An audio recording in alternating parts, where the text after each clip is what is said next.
on the Senate side, it is well known that the governor does not like starting school before Labor Day and had a mandate not to do that.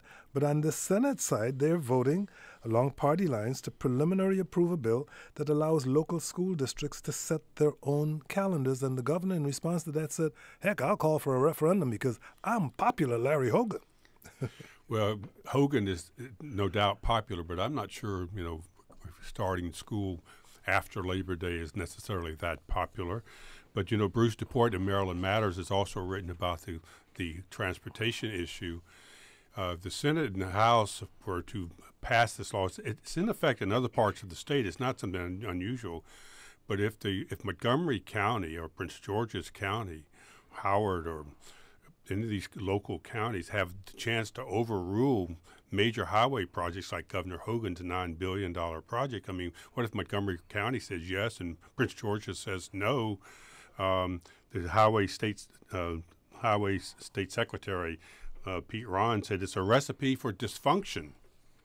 But it just tells you how controversial adding lanes to 270 and the 495 toll lanes, roads that people have already thought they'd already paid for through gas taxes are now having to pay. So that's really a mess. But as for schools, I don't doubt that Governor Hogan could get a referendum up pretty quickly, whatever the law allows. I'm not so sure people like going back to school necessarily after Labor Day. Because not necessarily everybody is running to Ocean City for Labor Day weekend, No, and this it's legislation is all about Ocean City. It's called the Ocean City, staff bill. Yep. But that's an important issue. Some people are saying children should be going to school all year round, not just after Labor Day. 800-433-8850 if Virginia is what you want to talk about. Joining us in studio is Toni Michelle Travis. She's the editor of the Almanac of Virginia Politics. She's a professor of political science in the Schar School of Policy and Government at George Mason University. Toni Michelle, good to see you again. Thank you. And joining us by phone is Jordan Pascal. He's a transportation reporter with WAMU 88.5. Jordan, thank you for joining us. Hey, Kojo. Jordan, you spent the last few days in Richmond, where we have the governor, the attorney general, and the Senate Majority Leader all caught up in scandals having to do with blackface, and the lieutenant governor in a scandal having to do with sexual assault. How has that affected the mood there in Richmond over the past week? Yeah, well, I covered the General Assembly the past 2 years, and this week's been really, really different. It's been heavy and emotional. Democrats are really kind of at a loss at this point because, you think you've got those three major scandals to hit you in less than a week. There's just a lot of weight for people.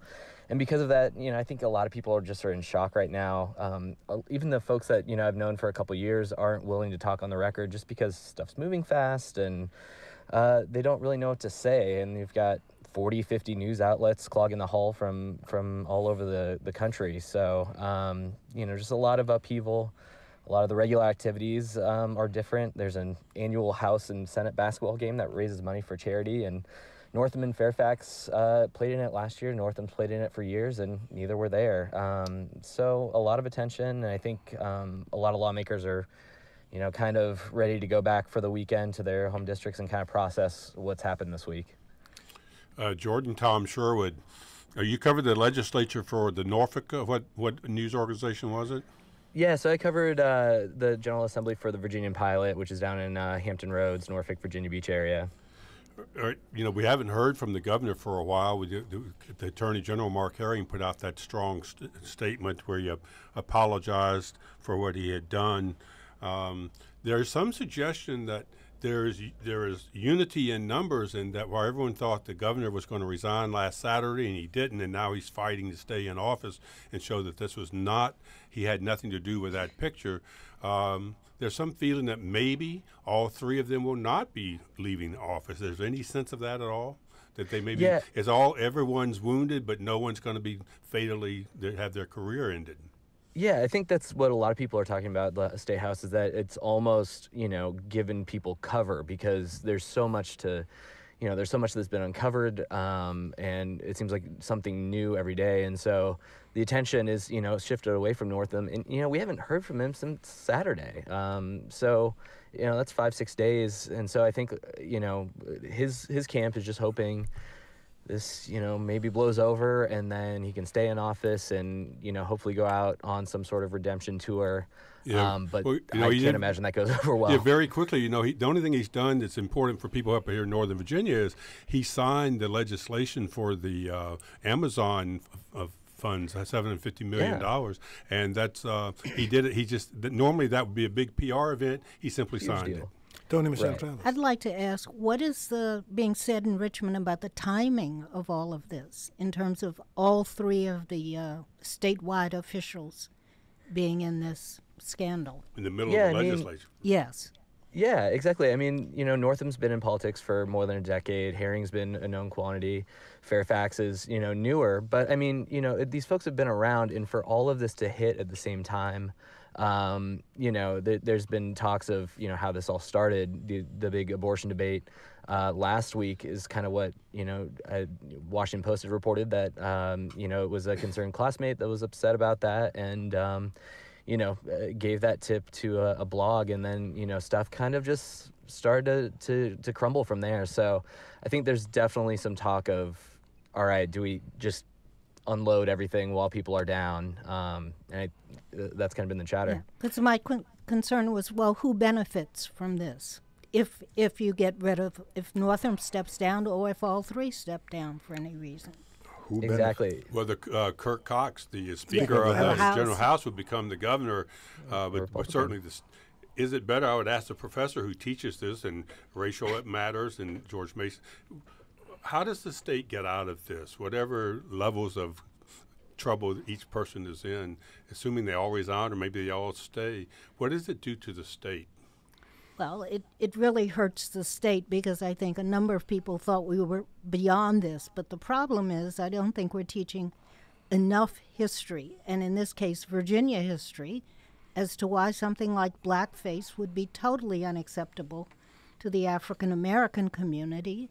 But it was pretty standard at fraternity parties and Halloween parties well into the 80s at many universities in Virginia. Indeed, these controversies are a reminder of Virginia's racial history. So I guess this wasn't very surprising to you, was it?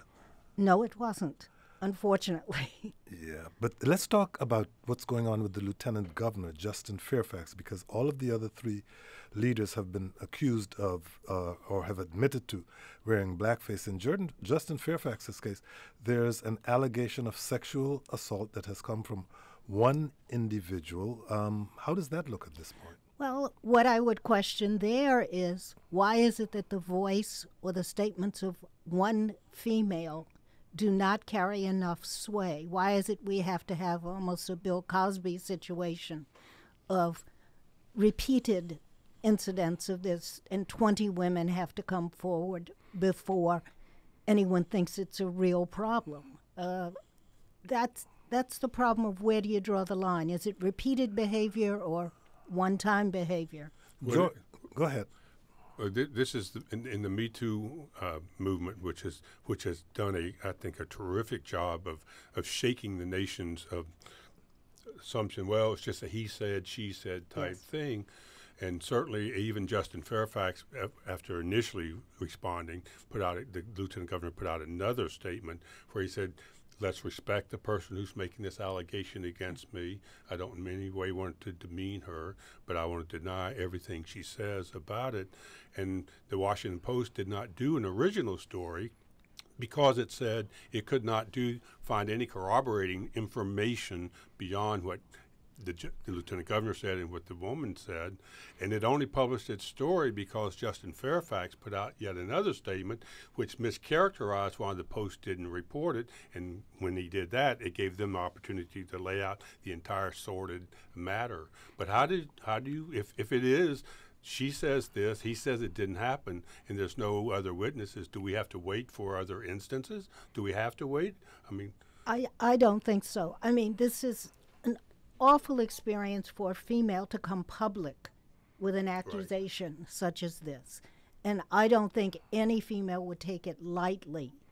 I think she, for whatever reasons, decided this was the time to. And she did contemporaneously tell other people in her world. This is not something she just kept to herself all these years. This is another California professor, and this is not.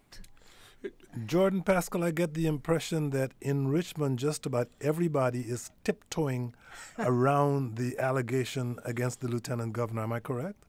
Yeah, it's been a little bit of a mixed bag. I mean, some of the colleagues in the Senate are, reluctant, waiting to hear more before they comment. But the Virginia Legislative Black Caucus and Virginia's congressional delegation, Keynes, Warner, those folks, they've both called for a thorough investigation by authorities, but, no one really said what type of investigation. It's, 2004 happened in Boston. So, I mean, is this a Massachusetts investigation? Is this a private, person hired by the state?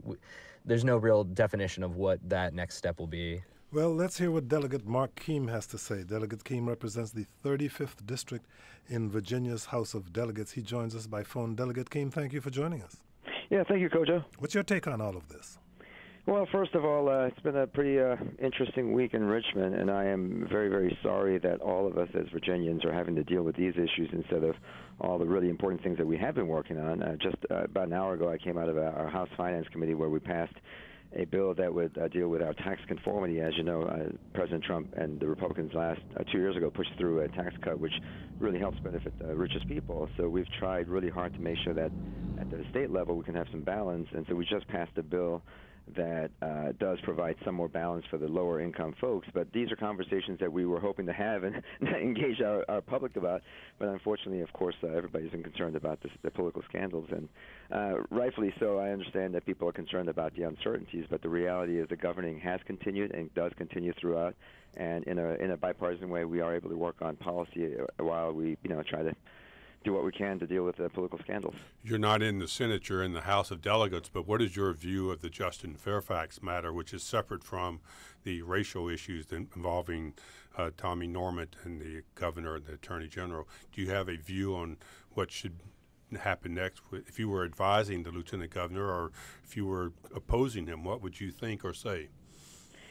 Sure, Tom. And this is a very, very tough and sensitive issue. And I want to start by saying I believe that anybody who's willing to come forward as a survivor of sexual assault or any kind of a situation like that, where they are willing to put their personal reputation and private life on the line to get to the truth, I admire that. I respect that. And I believe Dr. Tyson certainly deserves all of our attention and make sure that she has the right opportunity to air all of her concerns. And so I want to see and hear more from obviously both parties, but in particular I'm very sensitive to where Dr. Tyson's coming from, and I thank her for willing to step forward and come forward and present the evidence.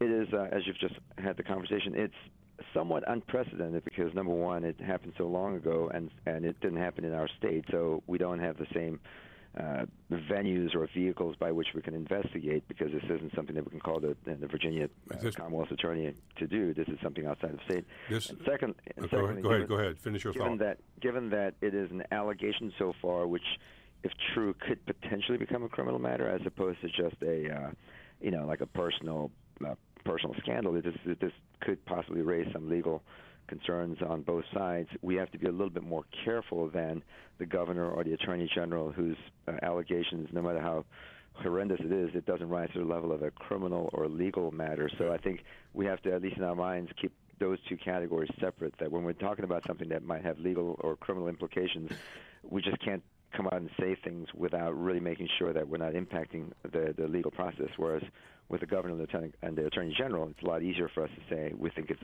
abhorrent, it's racist, and that's not the kind of behavior we expect from our elected officials. But this is the politics hour. Let's get to the politics. I talked to Tom Davis, the former Northern Virginia Republican congressman, 7 terms in the House, as he liked to say, 7 terms undefeated and unindicted.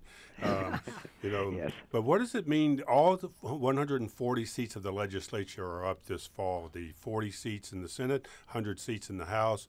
Politically, how is this going to, I realize you don't know the end of the scandal, so it's hard to say, but this seems it's got to hurt the Democratic Party, which has been on a roll since 2 years ago, 2017 and 2018. You won all those seats What is happening for the elections? And then I also asked the professor to answer that too. Well, sure, and that's certainly a good question for all of us to be asking, especially people like me who are going to have our names on the ballot in November this year.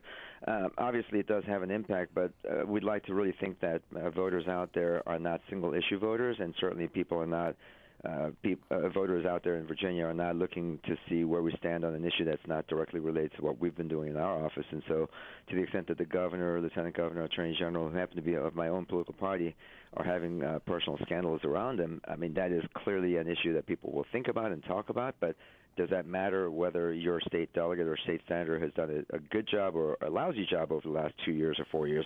That really is what we are putting our names on the ballot for, and I'm proud to stand on my personal record. But at the same time, I want to make sure that voters understand what they will get and what they will not get if they have a Democratic majority. And as somebody who would like to see us in our party in the majority, I can tell you that the policies that we care about, the issues that we're fighting for every day in Richmond, are the issues that a mainstream of Virginians, the majority of Virginians, want us to fight for women's health. That sounds like a campaign speech. Here's Tony Michelle Travis. Okay.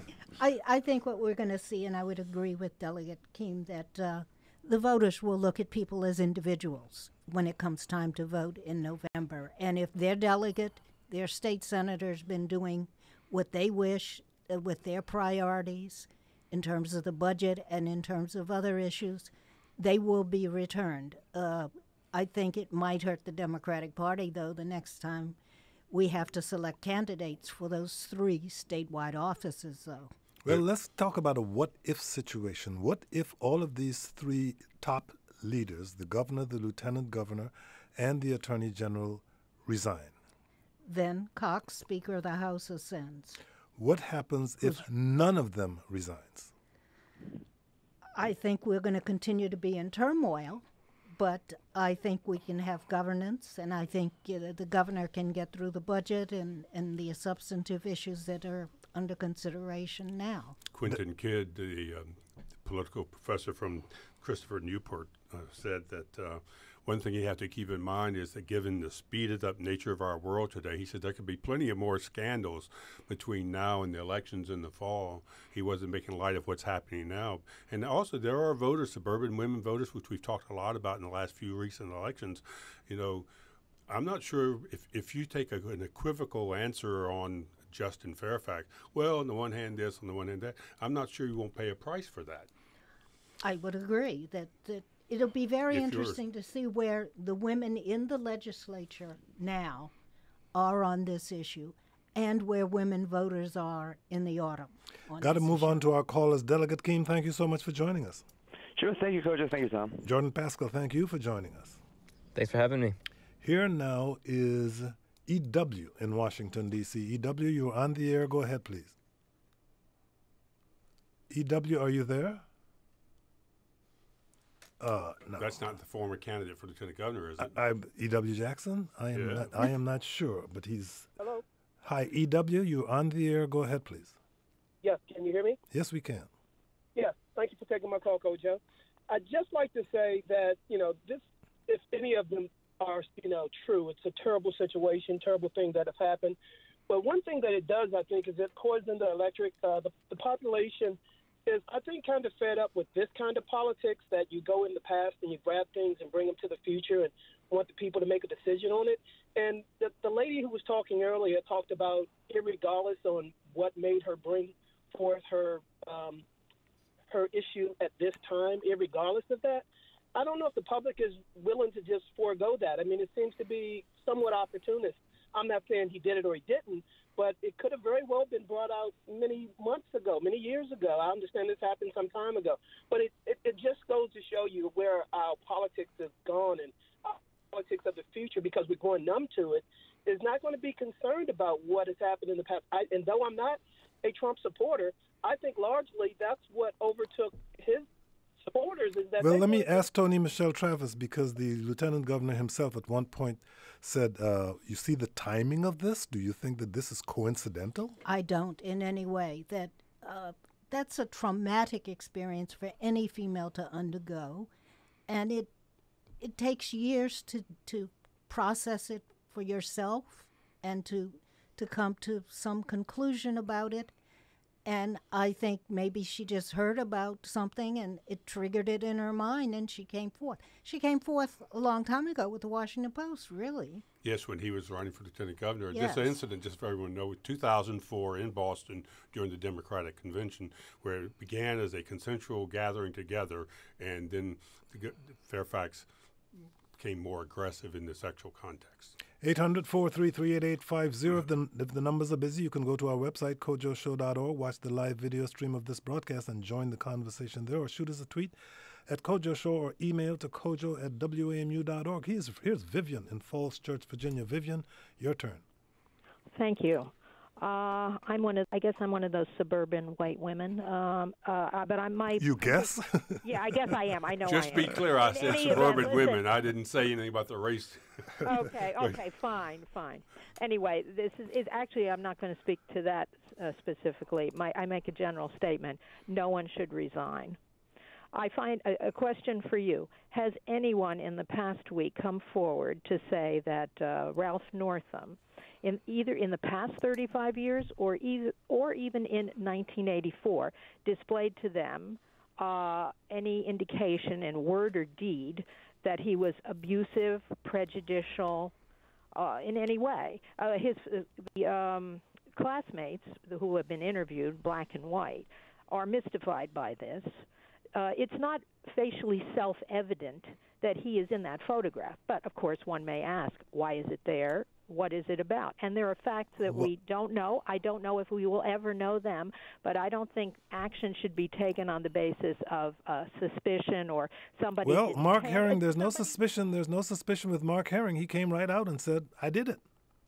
Well, I don't believe that is some situation that should warrant a resignation. How about the situation of Justin Fairfax, the lieutenant governor? I think that in that case, it's a legal matter. I believe she came forward with that very graphic statement on Wednesday because he said something on Monday. He actually did threaten to sue her, or he threw it out there. And he also was so strong on the consensual thing that she got a lawyer. But and you made don't think at this point that he should resign yet? No, I don't think anybody should resign yet. What people may decide to do is up to them. But the frenzy of it, all of it, is poisonous. I think everybody has become, it's just impossible for people to almost even think straight. We do exist in a somewhat frenzied political environment these days, what with the Twitter president that we have. But here's Travis. I think that's a key question in terms of whether that was a continuing pattern of behavior in all three cases. Yep. Certainly with Northam, no one else has accused him of anything. Here now is CK, and thank you for your call, Vivian. CK in Arlington, Virginia. CK, your turn. I think the distinction in the Ford and Tyson cases should be made. Professor Ford, at the time the event occurred, allegedly, with Justice Kavanaugh, was when she was 16. The event, in terms of Professor Tyson, is this was a professional woman who agreed in her own statement to go up to his room, and they started kissing, and it led from there. I just feel as though this has been thrown in as part of a feeding frenzy. What do you think the lieutenant governor should do? Well, he's going to have to pursue it legally because she has pursued it legally. Well, they both have legal representation. That's correct. So, yeah, but even if the woman went voluntarily, this is where we get to no means no. Yeah. Even if a woman or a man goes to a hotel room with another person and with the understanding that whatever she or he thinks is going to happen, Mike Tyson. The allegation is that Justin Fairfax forced her to do something she did not want to do. It's not a matter of consent. Okay, thank you very much for your call. Let's get in Steve in Alexandria, Virginia. Steve, you're on the air. Go ahead, please. Hi, Kojo. Thanks for taking my call. Long-time listener. I'm really troubled by the fact that this consensus seems to be emerging that somehow 3 crimes is better than none. and that we're looking at three people doing these things, all of a sudden they're all going to survive. I mean, that just reeks of just politics. I mean, if the fourth guy in line was a Democrat, these three guys would be gone. If the fourth guy in line is a Republican, then all of a sudden we're talking about redemption and all these other reasons why these guys should stick around.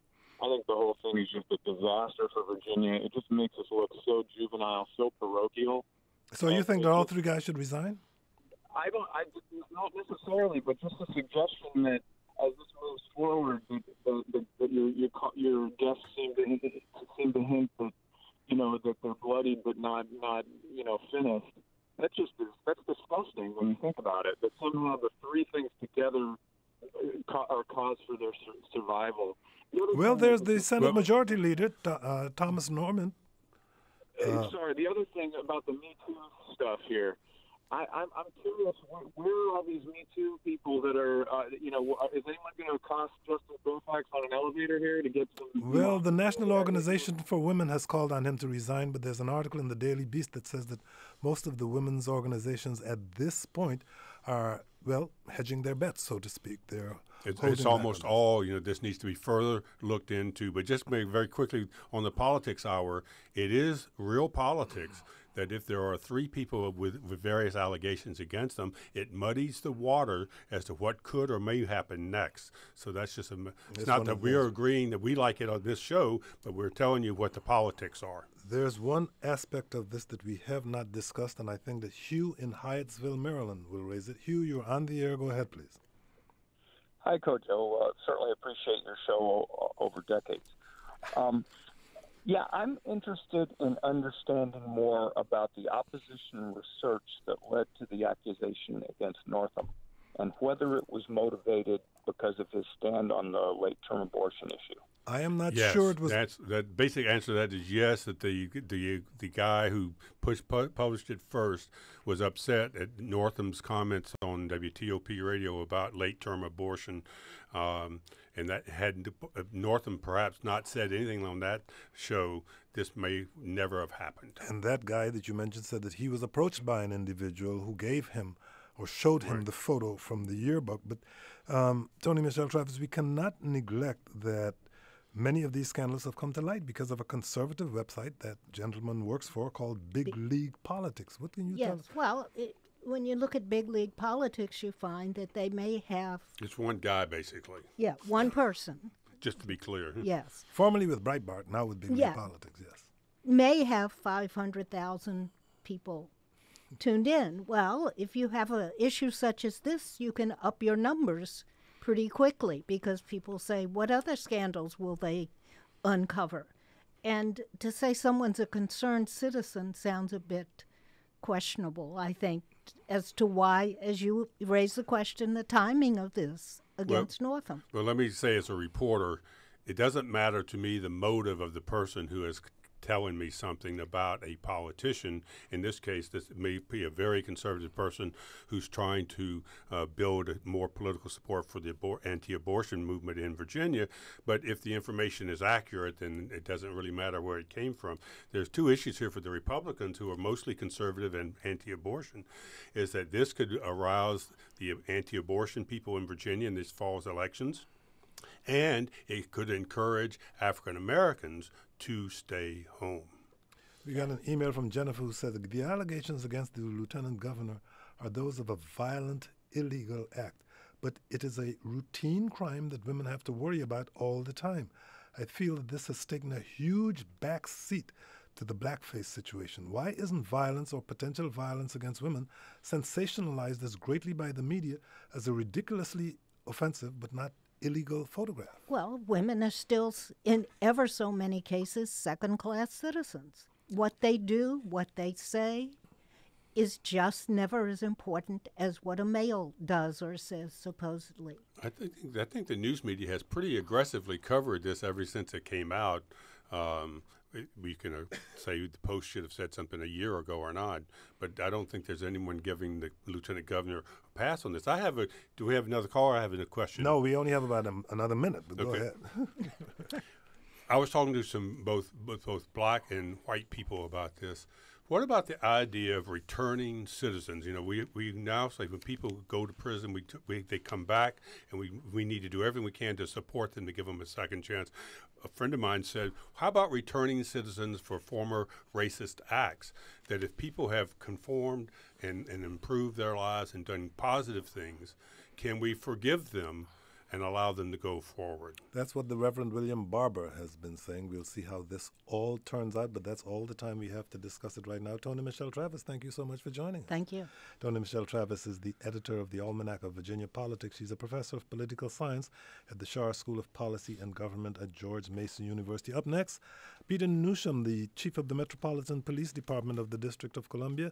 If you have questions for him, call us, 800-433-8850. If your question is about Virginia, hang up. 800-433-8850. You can send us a tweet at Kojo Show or email to kojo@wamu.org. Before we start talking to the chief, Tom, the D.C. Council has gone ahead and approved a sole source betting contract for the sports gambling in the city, and that sole source is Intralot, which currently runs the city's lottery. The city wanted to get this done in a hurry, so they said, let's do it with Intralot. But Moody's Investor Services has downgraded Intralot from B2 to B3, whatever that means, citing continuing negative free cash flow since 2015, expected to continue until 2020. But this is a done deal, isn't it? Well, it's not a done deal, but you have to. I was told that none of the three. There are only three firms in the world that would have bid on this contract if it were bid, and all three of them have fairly weak financials. It did pass in the council 7-6 on Tuesday. It's probably going to come before the full council on February the 19th, although that date is not certain yet. But it looks like a majority of the council members, and 7 is the minimum you can have, want to go forward with sports betting, supporting Jeffrey DeWitt, the CFO, who says he normally doesn't like sole source contracts, but this is the best way for the city to proceed financially and involved. So, but there are a lot of business people in town, about a half dozen or so of them, who are still trying to get a piece of this. If they can undermine the sports betting thing, they will. And on now to our next guest, Peter Newsham. Can we have a little bit of breaking news? Can I just tell it real quick? Please, quick. The Post is reporting that Amazon is having second thoughts about going to New York. Unlike Virginia, which approved it.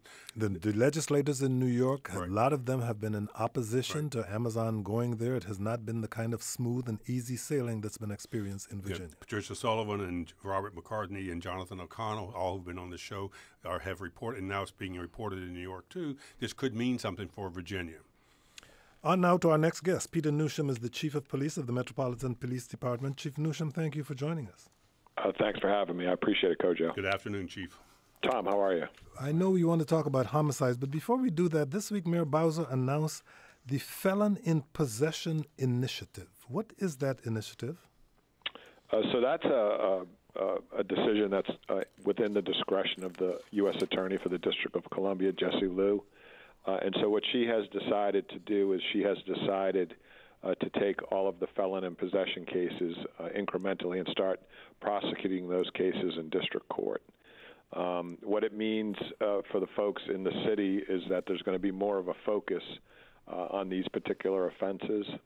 One of the things, I don't know if this has been widely reported, is that we believe very strongly, and the data supports this, that our felons who are in possession of firearms in our community are responsible for a significant number of not only the homicides but the shootings that are occurring in our city. Well, why doesn't the city take control of that? Why allow the U.S. Attorney to come up with an initiative that apparently forces the city to collaborate with the U.S. Attorney on this and takes power away from D.C. Superior Court in these cases, because the U.S. Attorney apparently believes that D.C. Superior Court judges aren't imposing harsh enough penalties?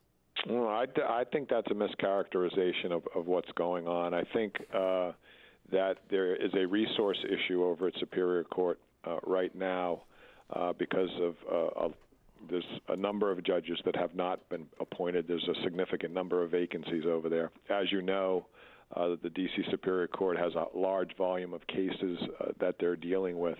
I look at this more as a resource allocation, which is going to be in the best interest of the city.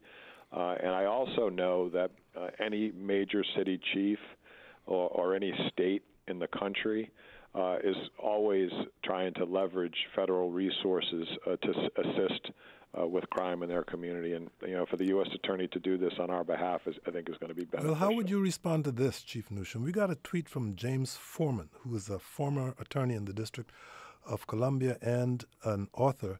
He tweeted, no, don't collaborate, Mayor Bowser. There's a book out there. I can't remember the title. Actually, the title is, because Foreman wrote the book, the title of the book is Locking Up Our Own. But that book is about how some black politicians in a previous generation bought into punitive logic and helped facilitate mass incarceration. Some in the last generation of black leaders did not understand the consequences of their actions. But you, Mayor Bowser, cannot claim ignorance. We now know that moving gun cases to federal courts will only bring longer sentences in more distant prisons with fewer programs. How would you respond to that, Chief Newsham? Yeah, I think when you're talking about over-incarceration, and you just saw the federal government collaboratively passed a reform act with regards to criminal cases, is that what you see is that with over-incarceration is a lot of the incarceration was for nonviolent offenses. I think we have to be very careful to separate those folks in our community who are involved in violent acts. When you have a person who has been convicted of a felony, they've been afforded all of the opportunities that are afforded to criminal justice defendants in our system, and then they subsequently go out and they pick up a firearm. We have seen that a significant portion of those folks that are involved in that behavior of picking up a firearm after they have a felony conviction, that they're shooting and killing people in our community. And I don't think status quo is where we need to be right now. We had 160 homicides last year. 12 of those homicides, including the homicide of Micaiah Wilson, was committed by a felon who decided they were going to pick up a firearm and shoot it in our community. Sitting on our hands and doing nothing is not an option. Here's Tom Sherwood. Chief, as I understand it, one of the reasons if the feds take over and to prosecute these felons in the subsequent cases, one of the reasons is because of the city's Youth Rehabilitation Act, which if you're in the Superior Court, there are more outs for the defendant to get. I'm really glad you asked that question, because you have heard that criticism, and that's just not true. If a person is going through the process of during their first conviction, they will be afforded the opportunity in Superior Court of all of the benefit of the Youth Rehabilitation Act.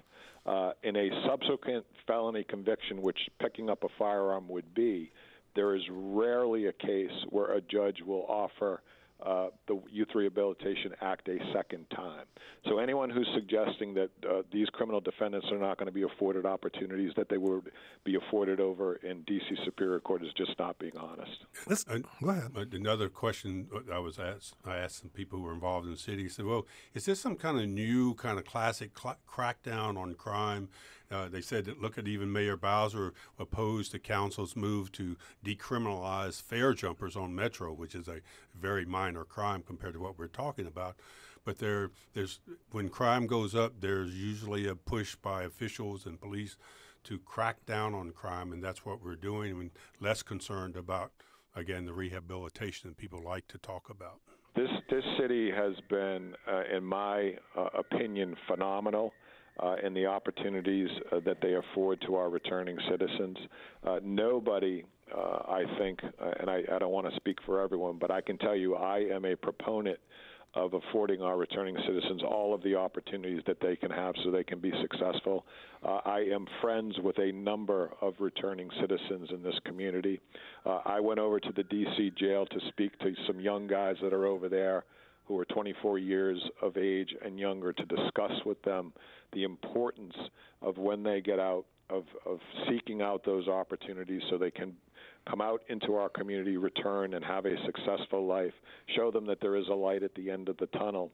But we cannot, in this community right now, tolerate a convicted felon who's going to come out here into our community, pick up a firearm, and shoot it in our community.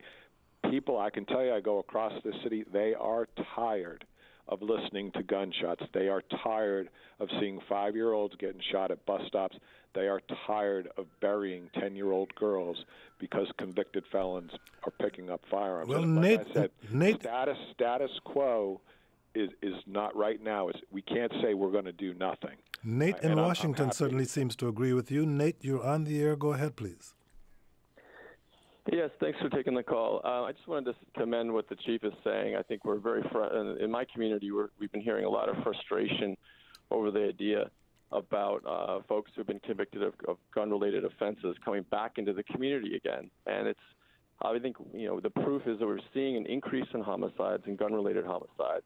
And then I think the discussion about balancing the rights of folks, the civil liberties, and making sure that folks who have a chance, who are going into the system, have a chance for rehabilitation is important. But it really needs to be balanced against the safety of our communities too. And so I'm happy to hear what the news that was reported by the chief today. So Chief Newsham, Nate did mention that homicides in the district are on the rise. In 2018, they went up by about 40% compared to the year before.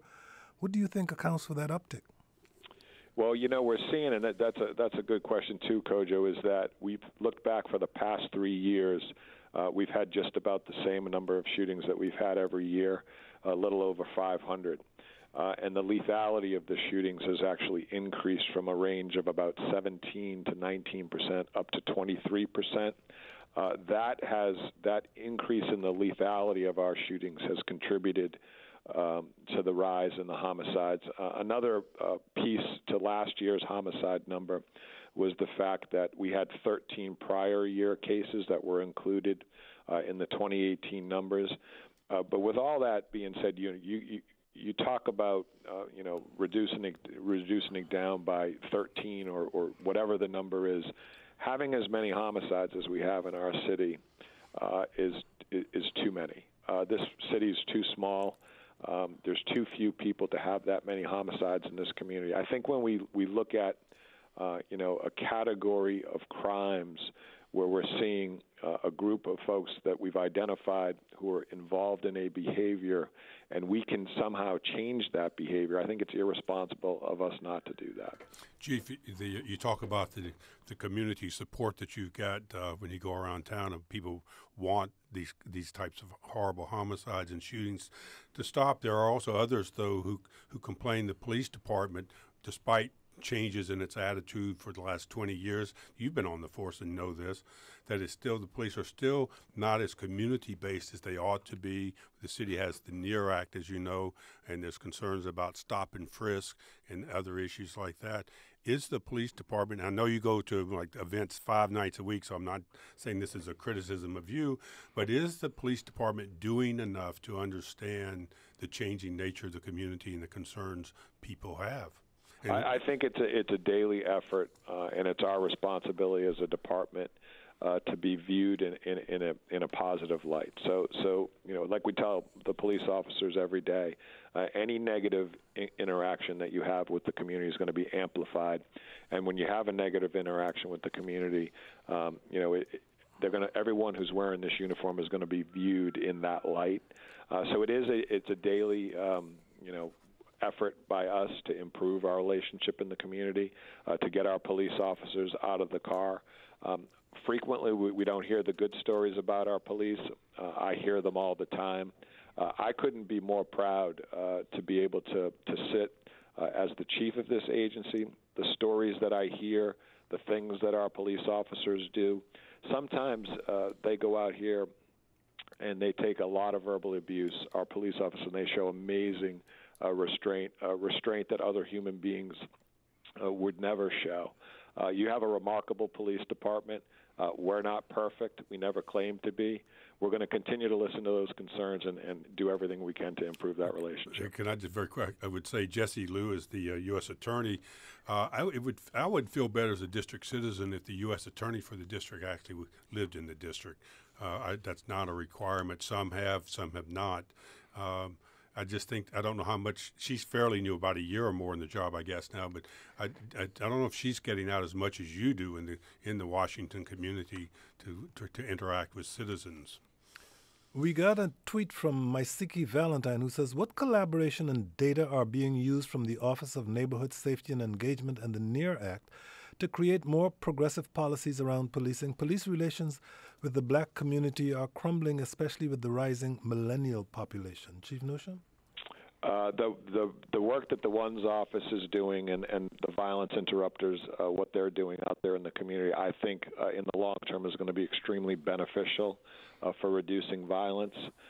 You'll hear us say it over and over again. There's no one thing that any organization can do to reduce the violence in our city. Some of this violence it's for a host of reasons. Probably the biggest reason being a lack of opportunity for folks. So you see, you watch Washington D.C.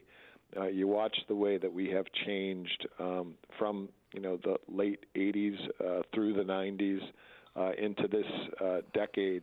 It's all been in a very positive way. Violent crime has gone down dramatically in the past 10 years, so we have fewer victims of violent crimes. I like the fact that we are becoming less and less tolerant of gun violence, and we're all starting to focus on it. So I am completely accepting of the reforms that were implemented in the NEAR Act. I think that those violence interrupters and the things that Del McFadden is doing over at the ONE's office is going to have a lot of positive results in our city. Councilmember Allen, the chairman, Charles Allen, Ward 6, the chairman of the Judiciary Committee, put out a statement, I think today, maybe yesterday, raising some concerns about maybe this harsher move towards prosecution. And Council Member Robert White at large also has put out a statement. So several of the council members are concerned about this. Will there be more work with the council members to get them on board? I think we go back to the decision to do this is within the discretion of the U.S. Attorney's Office. Whether you agree with it or not, I just have to say I agree. I think the collaboration that we're going to have with our federal agencies is much better for the city. We have federal law enforcement agencies that operate in our city on a daily basis, and they do a lot of different things. I have got commitments from the leadership of those federal law enforcement agencies that they are going to assist us with focusing on gun violence. To have the federal agencies focused on gun violence in our city, I don't think anyone would suggest is a bad thing. For the U.S. Attorney to decide to bring a specific category of cases over to district court where consequences can be more swift and more certain, I think is very important for the city. Running out of time very quickly. Here's Rick in Washington, D.C. Rick, your turn. Good afternoon, Chief, and good afternoon, Kojo. I'm a defense attorney in D.C. and have been so for the last 20 years, and I don't agree with a lot of the things the Chief is saying. The Chief is saying here, and it's just not accurate. One, you can get the Youth Act twice from a judge. It's on a case. Every case is on a case-by-case But basis. like I said, Rick, we're running out of time very quickly, and we got a tweet from Syria that said the chief's stats seem to show that very few convicted felons are committing these crimes. Didn't he just say 12 of the 160 murders were from convicted felons? That's less than 10%. Rick, that's one I thought you wanted to raise also. Yeah, Can I just allow the chief to respond because we're almost out of time. Yeah, clear. It's got to be clear, Kojo. That's 12 of the known people that were arrested for homicides. It's about 24%. 24% of the known homicide offenders last year were felons who picked up a firearm, shot, and killed somebody, including Micaiah Wilson. So this is as much to send a message as you said, you're going to talk to people in prison or in jail. You're trying to send a message to people that the sentences are going to be tougher. I wasn't trying to send a message to those guys over at D.C. jail. What I was trying to show them is that there is light at the end of the tunnel, that the D.C. government is going to do everything that they possibly can to help those young men succeed when they get out of jail. there's no message trying to be sent, and I am hopeful that each and every one of them, when they do get out of jail, becomes a successful returning citizen. Peter Newsham is the Chief of Police of the Metropolitan Police Department. Chief Newsham, thank you for joining us. Okay, thank you very much. Thanks, Chief. Tom Sherwood, we lost Frank Robinson this week. Frank Robinson was the first manager of the Washington Nationals when they first came to Washington and were still playing at RFK Stadium. He was also a Hall of Fame player. I encourage people to, if you go on BaltimoreSun.com, they have great stories in the Baltimore Sun paper. There are several good pieces in the Washington Post. Remarkable man, tough. You didn't want to get on his wrong side if you were a player or a fan, but he was a tough guy, and he said he was only the first black manager in baseball because his skin was black. Today's Politics Hour was produced by Mark Gunnery. At the end of the month, we'll take our show to Silver Spring and cover school diversity as part of the Kojo 20 Anniversary event series. You can register for free at kojoshow.org. In the lead-up to our roadshow, we'll be diving into education issues around the region. On Monday, we'll discuss school redistricting in Arlington County. Will it solve the district's overcrowding program? Will redrawing the school boundary lines actually fit the needs of students? Join us Monday at noon. Until then, thank you for listening. I'm Kojo Nnamdi. The Kojo Nnamdi Show is produced by Ruth Tam, Mark Gunnery, Julie Deppenbrock, and Margaret Barthel. Our managing producer is Angelisa Schroepsdorf, and our senior producer is Mana Kashfi. Our intern is Sydney Grannon, and our engineer is Josephine Neonai. For past shows and more content, visit kojoshow.org.